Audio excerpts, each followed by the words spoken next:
नमस्कार, ओम न्यूज 24 देख रहे हैं आप। ग्वालियर नगर निगम की बैठक में आज जमकर हंगामा हो गया है। निगम की ये बैठक अभियाचित बैठक है, यानी कि विशेष 16 मुद्दों पर यह बैठक बुलाई गई थी, लेकिन बीते 2 महीने से बैठक हंगामे के चलते बार बार स्थगित हो जाती थी, लेकिन सभी मुद्दों को निपटा दिया गया। लेकिन बैठक समापन में जबरदस्त हंगामा देखने को मिला है। दरअसल PIU के द्वारा निगम में कराए जा रहे कामों को लेकर सभापति ने 1 घंटे का वक्त सत्ता और विपक्ष को दिया था। विपक्ष की ओर से सभी भाजपाई के पार्षदों ने अपनी बात रख दी थी, लेकिन बाद में नेता प्रतिपक्ष हरिपाल खड़े हो गए, जिस पर निगम सभापति ने आपत्ति दर्ज कराई और समय सीमा में अपनी बात रखने को कहा।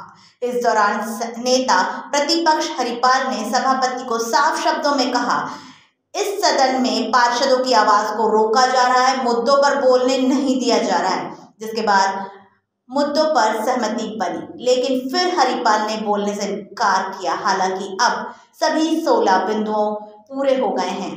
निगम आयुक्त से कई मुद्दों पर वर्जन ले लिया गया है।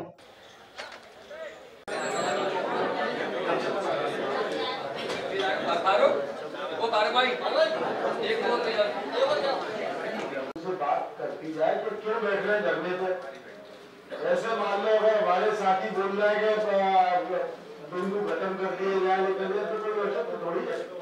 आदमी धरने पे तभी बैठता है कोई परेशानी है तो उनकी परेशानी सुन ली। अगर डस्टबिन लगाए तो डस्टबिन कितने के आए, वो कहाँ लगे हैं? अगर डस्टबिन आपके खराब हो गए या चोरी हो गए, चोरी की रिपोर्ट कराई होगी आपने, या आपने कोई भी हमें कागज उपलब्ध नहीं कराया भेज दिया, तो ये 2-3 महीना फाइल को ऐसे घुमाते रहे, इनको जवाब न देना पड़े, फिर इनका नाम जवाब भी कैसा आता है? जब एक घंटे में 10 से कौन बोलेगा, 10 से कौन बोलेगा? तो आपको आज घंटे में समय की कुछ सोचना चाहिए कि आज घंटे में मुझे भी बोलना है। नियम का भी सुन ले, सभी लोग आज घंटे का अगर समय मांगेंगे तो सभी लोगों को आधा घंटे का देंगे तो एक बिंदु भी चर्चा नहीं हो पाएगी। आप इसका मुझे जवाब वो आप चलेगी क्या? आप आधा घंटे का समय फिक्स करते हुए कोई अपनी बात बोल ही नहीं पाएगा, ये तो मनमानी है, ऐसे नहीं चलेगी परिषद। साथ ही पार्षद अपनी बातों को रखेंगे और आपको सुनना पड़ेगा और समझ लेना पड़ेगा आपको। साहब, एक बिंदु पे निर्णय के लिए कितना समय निश्चित किया जाता है एक्ट में बताएं पढ़ के, क्योंकि हमारे नेता प्रतिपक्ष जी को शायद जानकारी नहीं है। मुझे सब जानकारी है, बताएं। ठीक, तो अपन को कितना समय दिया गया इस पक्ष को? माननीय सभापति केवल 1 घंटा, एक बिंदु पर, एक बिंदु पे 1 घंटा, एक बिंदु पे 1 घंटा। चाहे पक्ष बोले चाहे विपक्ष बोले, पक्ष को तो आधा घंटा दिया गया। नहीं तो एक बिंदु में दोनों। मैं अब समय एक्स्ट्रा नहीं बढ़ाऊंगा। अब आप सदन चलने दें तो ठीक है, आप सदन चलने दें तो ठीक। मैंने हमेशा असेंबली का मर्यादा का पालन किया है, हमेशा आपके आदेश का पालन किया है। आप मेरा अपमान कर रहे हो बड़ी सदन में।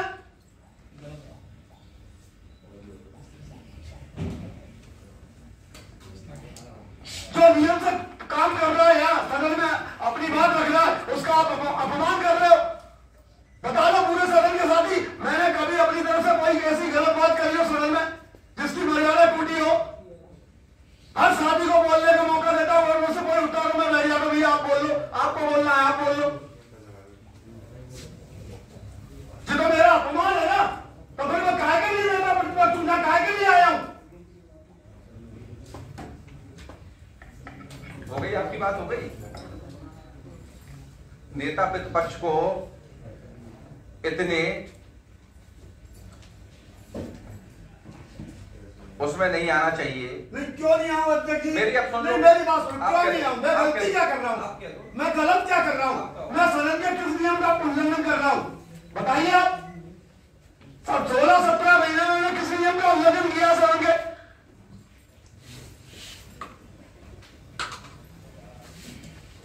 जब मुझे मेरी बात नहीं रखने दी जाएगी तो हम काहे के लिए ना आए? ये बताइए, आप कह रहे हो कि नियम से अगर मान लो अब आसन को नहीं बोलने लगे आप। अगर इन लोगों ने कोई गलती की, इन लोगों ने कोई गलती की, तो मैंने तो खुद इनको बोला था कि सदन में आप कोई भी ऐसा काम नहीं करेंगे। अगर उनने गलती की है तो उसके लिए उनको माफी मांगना चाहिए असेंबली से।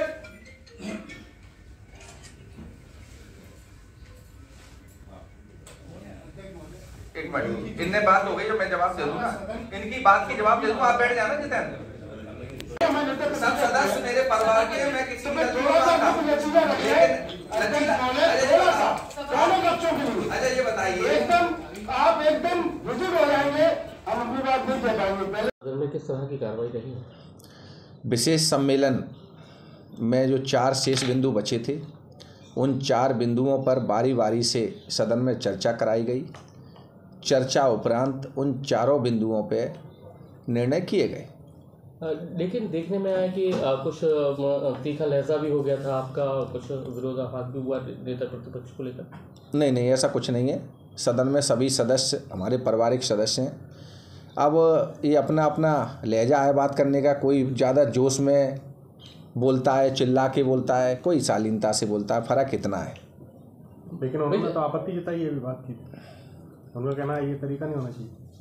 नहीं, वो सदन में अब कोई भी अपनी बात रख सकता है, लेकिन मैंने जो सदन में चर्चा कराई वो सारे बिंदुओं पे समय फिक्स किया था, और चूँकि निगम विधान में प्रावधान है कि एक बिंदु पे लगभग पक्ष और विपक्ष दोनों जने सदन में सारे सदस्य चर्चा कर लें, तो 1 घंटा उपरांत के बाद आसंदी करने वाला व्यक्ति जो अध्यक्षता कर रहा है वो निर्णय के लिए विनिश्चय करेगा, ऐसा प्रावधान है। इसलिए मैंने सदन में सभी सदस्यों से आग्रह किया कि 1 घंटे में एक बिंदु पे आप लोग चर्चा कर लें, जिससे ये सारे बिंदुओं पे आज निर्णय हो सके, और ऐसा आज हुआ।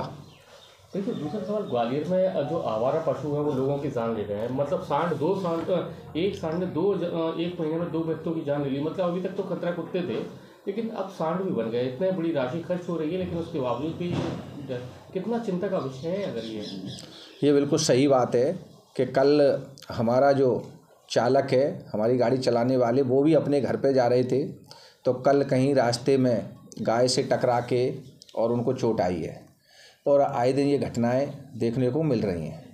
लेकिन नगर निगम समय समय पे जो रोड पे आवारा जानवर मिलते हैं उनको पकड़ के गौशाला भेजती है, और गौशाला में उनकी सारी व्यवस्था है। मध्य प्रदेश की एकमात्र गौशाला है जो निगम संचालित कर रही है। लेकिन ये भी देखने में आ रहा है कि ग्रामीण एरिया से काफ़ी तादाद से पशु शहर की तरफ पलायन करके आ रहे हैं। इससे आए दिन ये घटनाएं हो रही हैं। इसके बारे में निश्चित तौर पे आयोग से चर्चा करेंगे। चर्चा उपरांत इसका समाधान करने का